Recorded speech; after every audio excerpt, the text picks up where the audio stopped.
Well, John, a helter-skelter final possession, no timeouts. Your kids, though, seem to know what to do in that situation. Well, I'd like to say it was all drawn up, Rob, but, Josh could. But the bottom line is get in a box set. We knew they were going to deny Danny after the first time we ran it. They fouled us.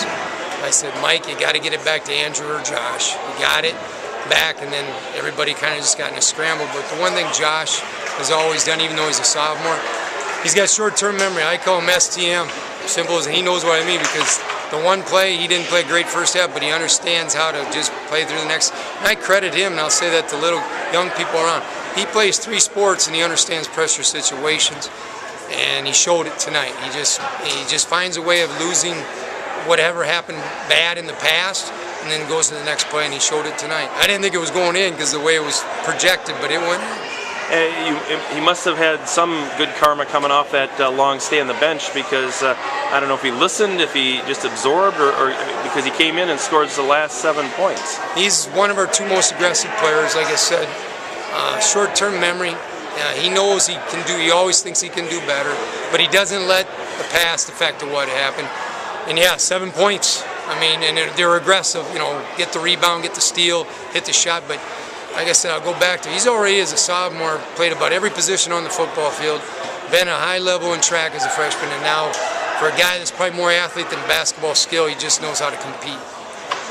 As runs go, they got up 5, and that was about as big a lead as anybody gets. I think 7 a couple times. But what did you do to keep in it? And at what point were you afraid they were just going to have that one dagger? Probably the one thing I worried about was their free throws. They're good free throws, and they do as good a job of getting to the line as anybody in the area. But the thing is, play tough D, try to get a scramble. If they come together, get a trap, maybe get a loose one, maybe they'll rush it. But the big thing is to come down and get a good look, which we did. In fact, a couple times where it was a little bit earlier in the game or late fourth quarter, we had a couple threes that might have tied the game or took the lead. But the one thing our kids didn't do is they didn't panic.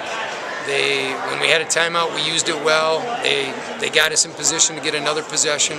Clock got short because of the way the kids handled themselves. But again, I wish I could draw it up, but you can't draw it up and wouldn't come up like that. And it's a tough loss for Monroe, but for us, it's one that maybe we deserve back after squelching 2 or 3 in the past. Well, like last time you beat Monroe, but they used it to their benefit and ran the tables the rest of that first half of the conference. What do you guys have to do to carry this over this time? Play the next game. Trust me, we go one. They're a great chemistry group, but they know one thing.